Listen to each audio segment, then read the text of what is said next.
The title of this book is The Great Divide. Coming in with some more Elven lore, this book can be found on bookshelves of Laetia after completion of Mourning's End Part 1, or in one's player-owned bookshelf, where I found it. The Great Divide. I should start by telling you about some of the events that led up to the Great Divide. For almost 2 millennia, we lived in the Eastern Realm. Then, in the year 1930, we lost all contact with our people on the other side of Arandar.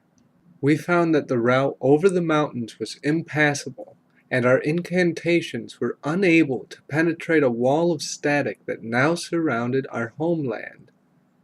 An emergency council was called, which I was lucky enough to take part in.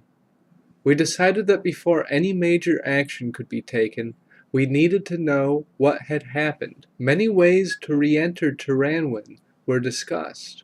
It was then that I reminded the council of an old cave system that linked up to the Well of Voyage. It was an ancient device made by our forefathers to give us access to the deep caves, though why anyone would go to that god-forsaken place I have no idea.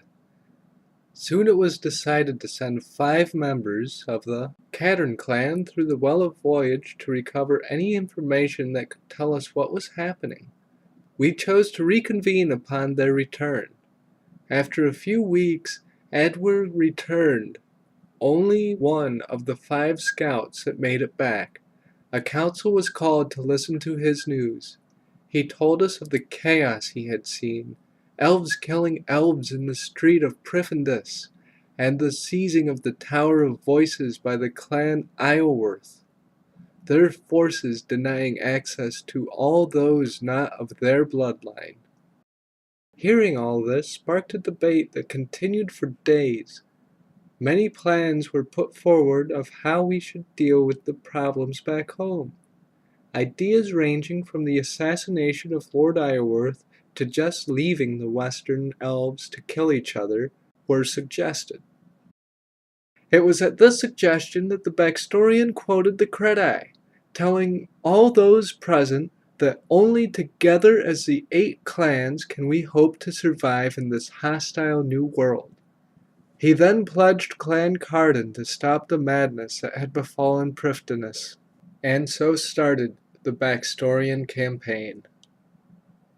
After 3 days of preparation, the Cattern clan was ready to move. I also chose to join the Carden forces to keep records of what transpired.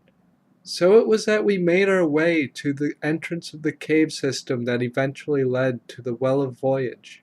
Traveling in such places is never easy, and this was no exception. To transport the whole army and our supplies through the cave system took us close to a week. It was not until... and the book cuts off there. A message in the chat box appears that says that there are some pages missing from this book. They appear to have been torn out. And with that, we've reached the end of the Great Divide. Hope you guys enjoyed that. I'll see you soon with the next Old School RuneScape audiobook. Peace, guys.